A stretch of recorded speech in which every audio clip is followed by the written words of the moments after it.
From AccuWeather.com, this is AccuWeather Daily, a brief host-read article. It's weather news in a nutshell.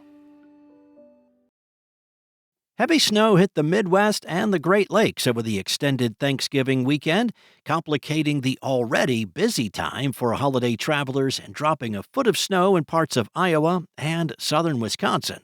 Chicago set a record for the most snow on any November day, with 8.4 inches on Saturday, more than half its total for the entire season last year.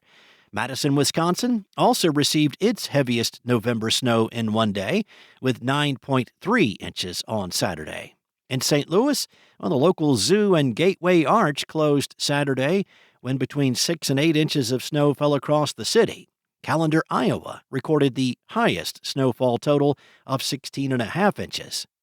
The storm spelled trouble for those returning from the holiday weekend. On Interstate 70 in Indiana, 45 vehicles piled up in the snow Saturday afternoon. 11 people were injured. In northwestern Indiana, more than 200 crashes or slide-offs occurred, according to the state police. The storm's impacts were not limited to road problems, though. Nearly 10,000 flights were delayed over the weekend. Iowa's Des Moines International Airport closed Saturday night after a flight slid off the runway due to icy conditions. Now, a new winter storm is brewing for the upcoming weekend, but the extent of the snow, ice, and rain will depend on how it interacts with a blast of Arctic air. The impending chill, tied with a shift in the polar vortex, is due to arrive from Wednesday into Thursday in the central and northeastern U.S. The Arctic air is expected to deliver sub-zero temperatures to the northern part of the plains and the upper Midwest, and by far the lowest temperatures of the season so far for much of the central states and the Northeast. AccuWeather lead long-range meteorologist Paul Pastelok said that this Arctic air outbreak can be attributed to a displacement of the polar vortex. The outbreak this week will be the first of probably 3 such rounds with it.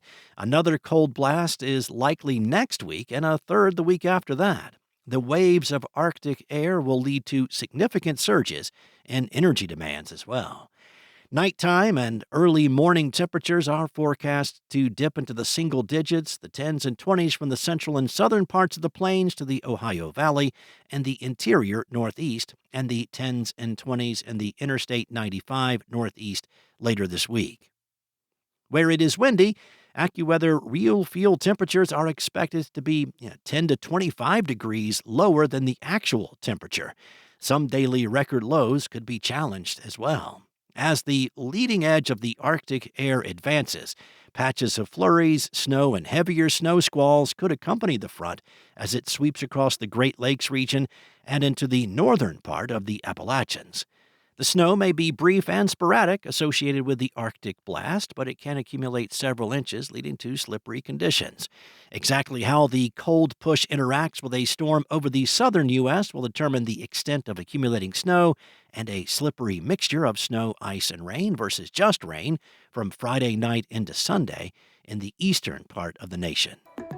That's all for now. You can find more regional forecasts and science-based articles at AccuWeather.com. And for your local forecast at your fingertips, download the AccuWeather app. Enjoy the rest of your day. Be safe. I'll be back tomorrow with more from AccuWeather.